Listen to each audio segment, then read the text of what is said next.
Hello everybody, welcome back to Domination Reading Channel. Today we're going to be starting The Hammer of Thor, Magnus Chase and the Gods of Asgard, Book 2 by Rick Riordan.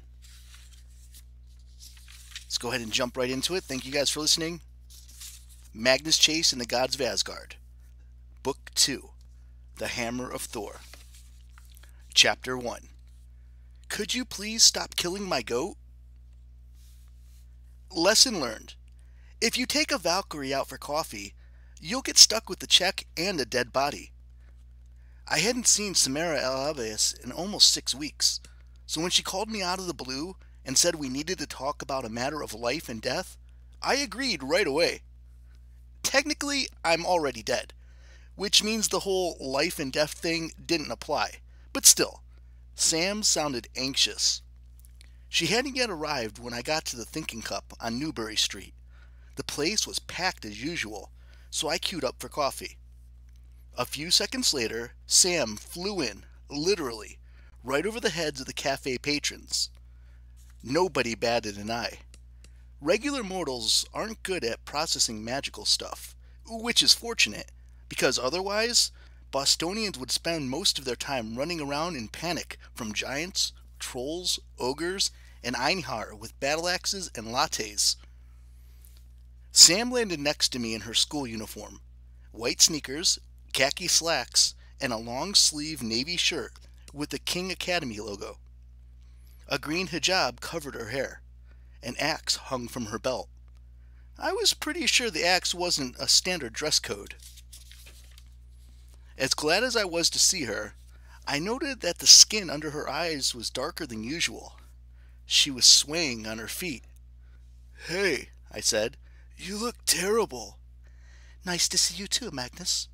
"No, I mean, not terrible, like, different than normal terrible. Just terrible, like, exhausted." "Should I get you a shovel so you can dig that hole a little deeper?" I raised my hands to surrender.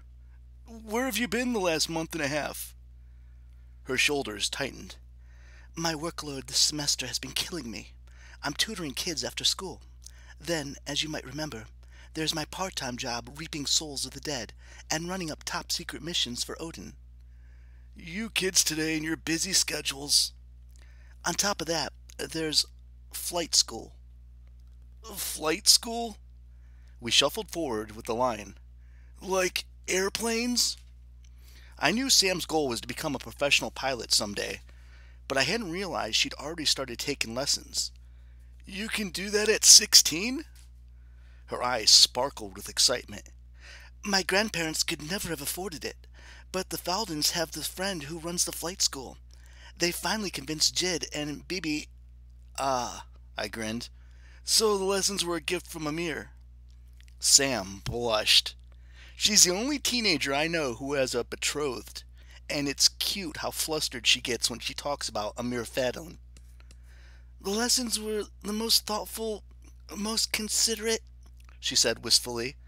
"But enough of that. I didn't bring you here to talk about my schedule. We have an informant to meet." "An informant?"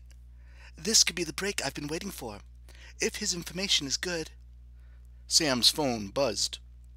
She fished it out of her pocket, checked the screen, and cursed. "I've got to go." "You just got here." "A Valkyrie business.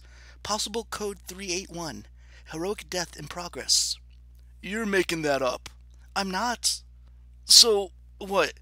Somebody thinks they're about to die and they text you saying, 'Going down! Need Valkyrie ASAP!' followed by a bunch of sad face emojis?" "I seem to recall taking your soul to Valhalla.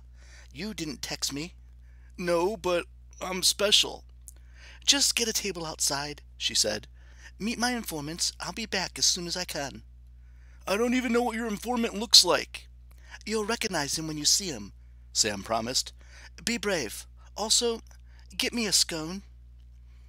She flew out of the shop like Super Musmla, leaving me to pay for our order. I got 2 large coffees and 2 scones and found a table outside. Spring had arrived early in Boston.